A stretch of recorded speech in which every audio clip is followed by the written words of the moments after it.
நீ என்றும் நான் என்றும் இரு வார்த்தை ஒன்றாகி நாம் என்ற ஓர் வார்த்தை உண்டானதே. ஆண் என்றும் பெண் என்றும் இரு வார்த்தை ஒன்றாகி ஆள் என்ற ஓர் வார்த்தை உண்டானதே.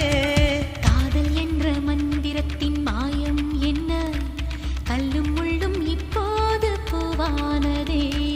வானவில்லின் துண்டொன்று மண்ணில் வந்து யாருக்கும் சொல்லாமல் பெண்ணானதே. தென்மேற்கு